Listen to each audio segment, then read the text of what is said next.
Wise நம்ம வீட்டில் வந்துட்டு பெயிண்டிங் ஒர்க் போயிட்டுருக்கனால ஓரளவுக்கு உள்ளெல்லாம் முடிச்சிட்டாங்கங்க. சரின்னு சொல்லிட்டு நம்மளும் அடுக்கி வைக்கலான்னு சொல்லிட்டு எடுத்தா பழைய பேக்குள்ளே பார்த்திங்கன்னா நம்ம ஒரு வாட்டர் கேன் பெரிய எல்லாருக்கும் வந்துட்டு ஸ்டாம்ப் கலெக்ஷன் அது இதுன்ற மாதிரி எனக்கு வந்துட்டு வாட்டர் கேன் கலெக்ஷன் இருக்குங்க. அதனால் வந்துட்டு புதுசாக எனக்கு பிடிச்ச மாதிரி வாட்டர் கேன்ஸ் எல்லாம் பாருங்கள், ஒன்றும் ஒரு யூனிக் கலெக்ஷனாக இருக்குங்க.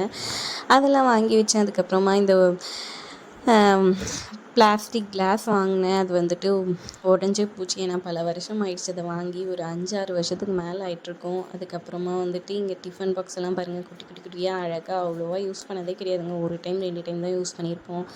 அதுக்கப்புறமா இந்த கோலி குண்டில் வச்சு முன்னையெல்லாம் விளையாடுவோம் அடிக்கடி. அதுக்கப்புறம் செஸ் போர்டு, இது எல்லாமே வந்துட்டு ரொம்ப மெமரபுளாக இருந்துச்சுங்க. அதுக்கப்புறம் இதெல்லாம் வந்துட்டு ஒன்றுமே பண்ண முடியாது, யூஸ் பண்ண முடியாதனால போட்டுட்டோங்க. இங்கே பாருங்கள், வாட்டர் கன் தண்ணி ஊற்றிட்டு அடிப்போங்க. இது வந்துட்டு இந்த லாக் பண்ணுற இடத்துல வந்துட்டு லீக் ஆகுது, உடஞ்சி போச்சு. ஸோ அதனால் அதையும் எடுத்து போட்டுற வேண்டாம். அதுக்கப்புறம் பிபி பாருங்கள், இதுவும் போயிடுச்சு. இது எல்லாமே வந்துட்டு குட்டி இது ஐஸ்கிரீம் டப்பாங்க. அதுக்கப்புறமா பபிள்ஸ் இது பண்ணுறது யூனிக்காக நிறைய இருந்துச்சுங்க. இந்த பபிள்ஸ்லாம் ஊதாமலே நாளைக்கு ஊதிடலான்னு சொல்லிட்டு வச்சு எல்லாம் வீணாக போனது தாங்க. இங்கே பாருங்கள், ஸ்கெட்சு, பேனா, அது இதுன்னு சொல்லிட்டு நிறையவே வந்துட்டு நம்ம வச்சிட்ருந்தோங்க. அதுக்கப்புறமா நம்ம ஜுவல் செட்ஸ் எல்லாம் அடுக்கி வச்சோங்க.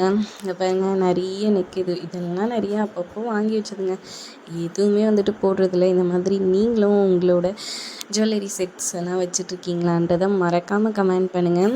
ஆனால் எல்லாமே ரொம்ப ஆசைப்பட்டு அழகாக இருக்குதுன்னு சொல்லிட்டு வாங்கினது எல்லாம் போடணும்னு சொல்லிட்டு ஆனால் எதுவுமே போடலைங்க. இங்கே பாருங்கள், வளையல் செட்ஸுங்க. வளையலுமே நம்ம ஜாஸ்தி யூஸ் பண்ண மாட்டோங்க, ஆனால் நிறைய வாங்கி வச்சுருக்கோங்க. எல்லா பெண்களுமே இப்படி தான். இங்கே பாருங்கள், கம்பல் இன்னும் சுத்தங்க. வளையலாச்சும் எப்போவாச்சும் போடுவோம், இதெல்லாம் சுத்தமாக போட்டதே கிடையாதுங்க. அழகழகாக இருக்குங்க. அப்படியே வச்சு எல்லாம் பழசாகி போச்சு. அதுக்கப்புறமா ப்ரேஸ்லெட்டுங்க, அழகாக கலராக ப்ரேஸ்லெட். அது வாங்கின புதுசில் நமக்கு ஆசைப்பட்டு அடிக்கடி போட்டுட்ருப்போம். அப்புறம் எடுத்து அப்படியே வச்சுக்க வேண்டியதாங்க. எத்தனை நாளைக்கு இப்படியே வச்சுருந்து எடுத்து போட போகிறேன்னு தெரியல. உங்களுக்கும் இந்த மாதிரி பழக்கம் இருந்தால் மறக்காமல்